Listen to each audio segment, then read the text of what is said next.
আল্লাহর হাবিব রাহমাতাল লিল আলামিন কেমন করে তিনি আল্লাহর সামনে আনুগত্য পেশ করতেন।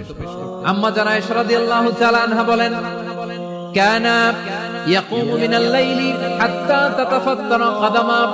আমার নবী তাহাজ্জুদের জায়নামাজে যখন দাঁড়াতেন, এত লম্বা সময় দাঁড়িয়ে দাঁড়িয়ে তিনি কিয়াম করতেন, কেরাত পড়তেন। দাঁড়িয়ে থাকতে থাকতে থাকতে থাকতে আমার নবীর বরকতপূর্ণ, আমার নবীর মুবারক পা দুটো এরকম ফুলে যেত।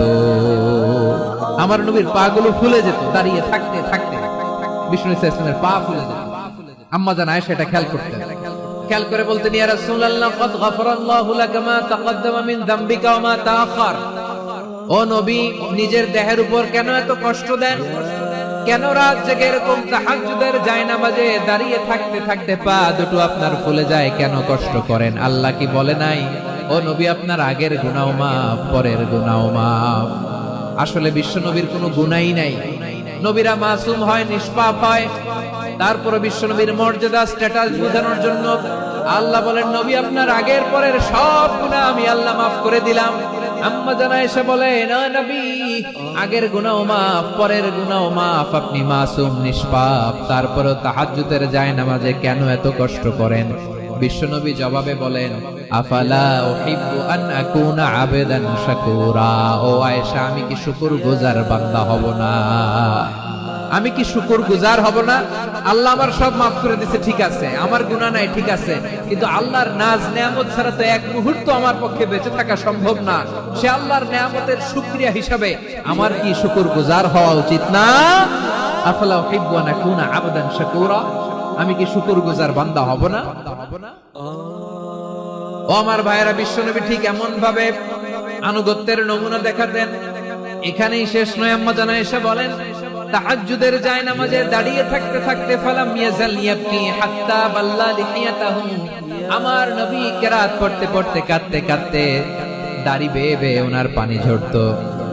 আরেক জায়গায় এসেছে হাত্তা বাল্লা হাজারাহু, নবীর জামা ভিজে যেত চোখের পানিতে। অন্য বর্ণনায় এসেছে হাত্তা বাল্লাল আরদা, সিজদায় লুটিয়ে পড়ে যখন বিশ্বনবী কান্না করতেন, বিশ্বনবীর চোখের পানি দিয়ে জমিন ভিজিয়ে যেত। জমিন ভিজিয়ে যেত। কি আনুগত্য, কি আনুগত্য! এরপরে নামাজ শেষে দোয়ার মধ্যে বিশ্বনবী বলতেন, আল্লাহুম্মা ইন্নী আবদুক, ও আমার আল্লাহ, আমি আপনার দাস। ওয়াবনু আবদিক, দাসের ঘরের দাস। ওয়াবনু আমাতিক, দাসীর ঘরের দাস। সুবহানাল্লাহ, কি বিনয়! দোয়াতে বলতেন, আল্লাহ আমি আপনার দাস। দাসের ঘরের দাস মানে আমার বাবা আব্দুল্লাহ আপনার দাস। দাসীর ঘরের দাস মানে আমার মা আমিনা আপনার দাস। সুবহানাল্লাহ। নাসিয়াতি বিয়াদিক, আমার মাথার চুলের ঝুঁটি আপনার হাতের মুঠোয়, আপনি যেখানে টানেন ওইখানে আমি যেতে বাধ্য। আপনি আমার চুল ধরে ডানে টান দিলে আমি ডানে যাই, বায়ে টান দিলে আমি বায়ে যাই। আমার কোনো ক্ষমতা নাই, সব ক্ষমতা আপনার। দেখেন, যেই নবীর কোনো গুনাহ নাই, উনি দোয়ার সময় বলতেন, আল্লাহ আমি আপনার দাস, দাসের ঘরের দাস, দাসীর ঘরের দাস। আমার মাথার চুলের ঝুঁটি আপনার হাতের কবজার ভেতরে, এদিকে টান দিলে আমি এদিকে যেতে বাধ্য, ওদিকে টান দিলে ওদিকে যেতে বাধ্য। যেই নবীর কোনো গুনাহ নাই, নামাজে দাঁড়িয়ে থাকতে থাকতে পা ফুলায় ফেলতেন। যেই নবী নিষ্পাপ, কোনো গুনাহ নাই, কাঁদতে কাঁদতে দাড়ি ভিজায় ফেলতেন, জামা ভিজায় ফেলতেন, সিজদায় পড়ে জমিন ভিজায় ফেলতেন। পড়েন সুবহানাল্লাহ। তাহলে আমাদেরকে কেমন অনুগত হওয়া উচিত? আমাদের তো গুনাহ নাই নাকি? বিশ্বনবীর যেমনি গুনাহ নাই, আমাদের তো গুনাহ নাই না? গুনাহ টুনা আছে আপনাদের? নিষ্পাপ, বেগুনা, মাসুম, জান্নাত থেকে পালায় আসছি। জান্নাত থেকে পালায় আসছেন এরকম কে আছেন? দেখি তো, আছে এরকম কেউ? আছে? নাই। আমরা সবাই পাপী, আমাদের পাপের কোনো শেষ নাই। আওয়াজ করে বলেন ঠিক কিনা? তাহলে আসুন আমরাও বিশ্বনবীর মতো অনুগত হই, অনুগত হই আল্লাহর কাছে চাই। এই যে আল কানিতিনা ওয়াল কানিতাতি, মানে অনুগত বান্দা এবং বান্দি। আমরা দোয়ায় কুনুত পড়ি না? কুনুত কোন নামাজে? কোন নামাজে? বিতরের নামাজে কি দোয়া পড়ি? দোয়ায়ে কুনুত। এই কুনুত থেকে ওয়াল কানিতিনা ওয়াল কানিতাত, তাফসীর বুঝে নেন। কুনুত থেকে কানিতিনা ওয়াল কানিতাত। তাহলে দোয়ায়ে কুনুত হচ্ছে বিনীত হয়ে, অনুগত হয়ে আল্লাহর কাছে চাওয়া। আমরা তখন দাঁড়িয়ে বলি, আল্লাহুম্মা ইয়্যাকা না'বুদু ওয়া লাকা নুসাল্লি ওয়া নাসজুদ ওয়া ইলাইকা নাসআ ওয়া নাহফিদ নারজু রাহমাতাকা ওয়া নাখশা আযাবাকা ইন্না আযাবাকাল জিদ্দা বিল কুফফারি মুলহিক।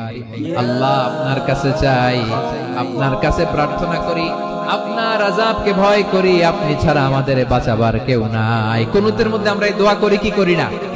অনুগত হয়ে এই দোয়া করি। যারা রমজানের শেষ দশকে মক্কা শরীফে থেকেছেন, তারা শাইখ আব্দুর রহমান আস-সুদাইসের কুনুত পেয়েছেন।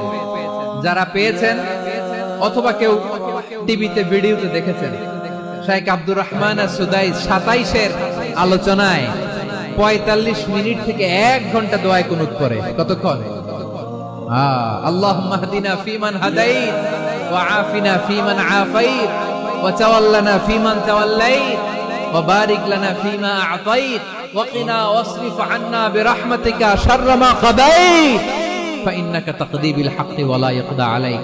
এমন ভাবে হেরেম শরীফে মক্কায় শাইখ আব্দুর রহমান আস-সুদাইস দাঁড়িয়ে হাত তুলে লক্ষ লক্ষ উমরা পালনকারীদেরকে নিয়ে এক মুনাজাত ধরে কাঁদতে কাঁদতে মানুষ বেহুশ হয়ে যায়। দোয়ার কথা শুনে গায়ের লোম খাড়া হয়ে যায়, হৃদয় বিগলিত হয়ে যায়, চোখ দিয়ে দার করে পানি নামতে থাকে। 27-এর রাতে মক্কায় শাইখ আব্দুর রহমান আস-সুদাইসের দোয়ায় কুনুত যদি শুনেন, অনুগত হয়ে আল্লাহর কাছে চাওয়াকে বলে কুনুত। আল্লাহ বলেন আল কানিতিনা ওয়াল কানিতাতি, অনুগত বান্দাদেরকে আমি পছন্দ করি। আমার পছন্দনীয় বান্দা হলো অনুগত নারী ও পুরুষ। সুবহানাল্লাহ পড়েন। তাহলে মুসলিমিন মুসলিমাত গেল, মুমিনিন মুমিনাত গেল। এরপরে আল্লাহ তাআলা বলেন আল কানিতিনা ওয়াল কানিতাত, অনুগত নারী ও পুরুষ, অনুগত obedient to Allah, they present their highest loyalty to Allah। যারা আল্লাহর সামনে নিজেদের আনুগত্যের সর্বোচ্চ নমুনা পেশ করে, যারা আল্লাহর সামনে অনুগত হয়ে অটল থাকে, আল্লাহর আনুগত্যে নিজেকে যারা পেশ করে, তাদেরকে বলে কানিতিন কানিতাত, অনুগত বান্দা এবং বান্দি, অনুগত পুরুষ এবং নারী। ওয়াল কানিতিনা ওয়াল কানিতাত, অনুগত বান্দা বান্দীদেরকে আল্লাহ বড় ভালোবাসেন। আল্লাহ বলেন হাফিজু আলাস সালাওয়াতি ওয়াস সালাতিল ওয়াসতা ওয়া কুমু লিল্লাহি কানিতিন, তোমরা নামাজগুলোকে যত্নের সাথে আদায় করো, বিশেষ করে মধ্যম নামাজ, আসরের নামাজ। আর আমি আল্লাহর সামনে যখন দাঁড়াবা, আমি আল্লাহর সামনে যখন দাঁড়াবা অনুগত হয়ে দাঁড়াবা। আল্লাহর সামনে নামাজে যখন দাঁড়াবো অনুগত হয়ে দাঁড়াবো। অনুগত, আনুগত্যের সর্বোচ্চ টুকুন আমরা আল্লাহর সামনে পেশ করব। তাহলে 1 নম্বরে আমরা আল্লাহর কাছে আত্মসমর্পণ করলাম, মুসলিমিন মুসলিমাত। 2 নম্বরে মুমিনিন মুমিনাত, বিশ্বাসের স্বীকৃতি দিলাম। 3 নম্বরে কানিতিন কানিতাত, আল্লাহর সামনে অনুগত হয়ে দাঁড়ালাম, দোয়া করলাম।